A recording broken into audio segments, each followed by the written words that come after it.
Let's dive right in. We're about to crack open a 2,000-year-old toolkit for building a better life. And you know who our guide is? A Roman emperor. So, meet Marcus Aurelius. Yeah, the Emperor of Rome, basically the most powerful man on the planet at the time. But don't let that title fool you for a second. This wasn't some perfect statue. He was a real guy dealing with absolutely crushing pressure, with frustration, with betrayal, and with incredible loss. And this right here, this is the idea that changes everything. It's the key that unlocked his strength, and it's the core of what we're talking about today. He realized that the secret to a good life wasn't about trying to change the world outside of him, but about mastering the world inside his own head. What's so amazing about him is just how human he was. I mean, this guy was no saint. He lost his temper. He had mornings where he just could not get out of bed. But on top of that, his life was just brutal, on a scale we can barely imagine. He was dealing with plagues, nonstop wars, and he even had to bury half of his own children. So his wisdom, it wasn't just some theory, it was forged in absolute fire. All of this incredible advice comes from his private journal, a book we now call Meditations. He was never planning on publishing this. He was just writing to himself, wrestling with his own flaws and his own fears right there on the page.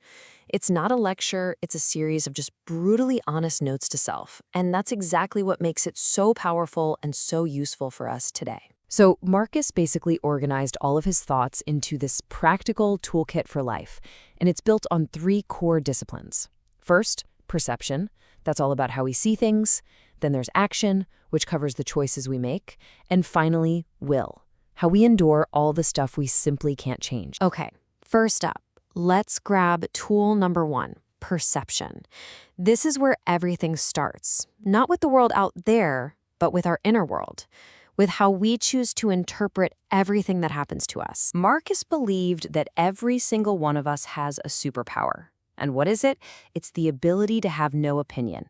See, he argued that things themselves don't upset us. An event is just an event. It's our judgment about the event that really causes us pain.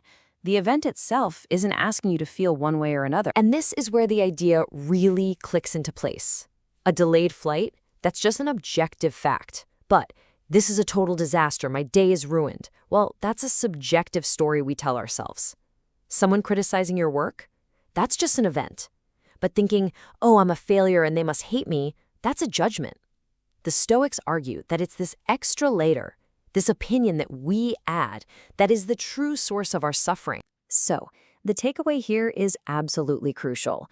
Our perception literally colors our entire reality. If we choose to splash everything with negative, harmful judgments, then guess what? Our world becomes negative and harmful. The power is in choosing the color. So if perception is our inner game, tool number 2 is all about our outer game. This is the discipline of action, what we actually do. You've probably heard this phrase before. It's maybe the most famous Stoic idea.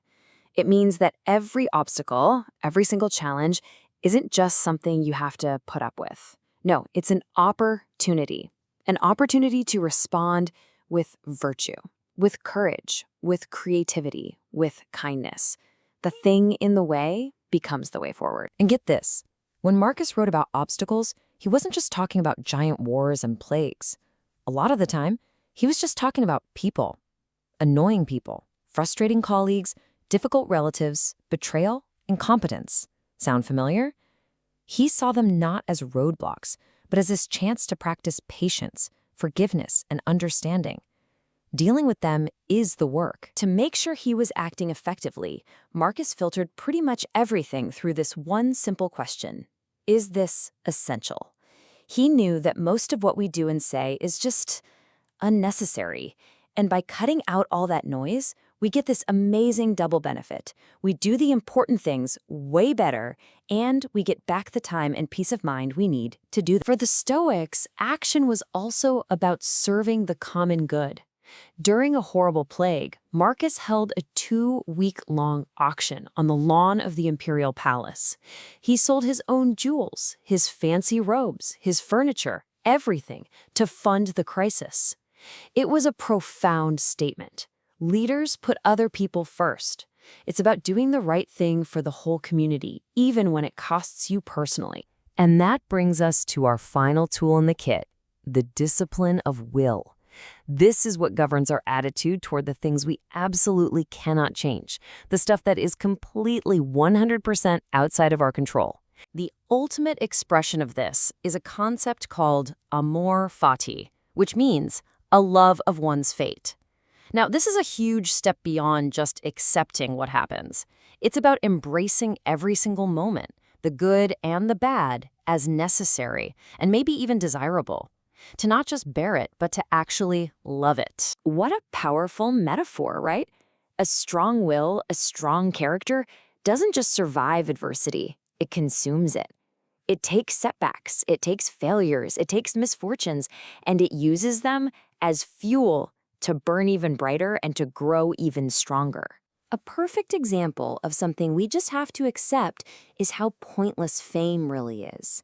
Marcus would list off all these famous emperors who came before him, like Vespasian, and he'd just note how quickly everyone forgot them.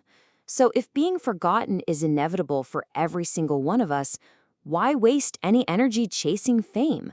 What we should value instead is being a good person, right here, right now, because that is something we can control. Okay, so we have our 3 tools: perception, action, and will. But what's the point of all this? What's the end game? What are you actually supposed to build with this toolkit? For Marcus, the goal is actually really simple. Forget about fame, forget about fortune. The real fruit of this life, the things that truly matter, are things that are entirely up to you. Your character, your intentions, and your actions. That's the entire point. Using these tools to build a better version of yourself, not to become some emotionless robot. And this is his final, powerful command. It just cuts through all the theory, all the philosophy. It's not about talking, it's about doing. It's not about endlessly debating the idea of a good person. It's about embodying it. Just be one. Marcus Aurelius used these tools to navigate one of the most stressful lives in human history. And he left his notes not as a monument to how great he was, but as a practical guide for the rest of us. So really, the only question left is the one he would have asked himself every single day. The toolkit is in your hands now. What are you going to build?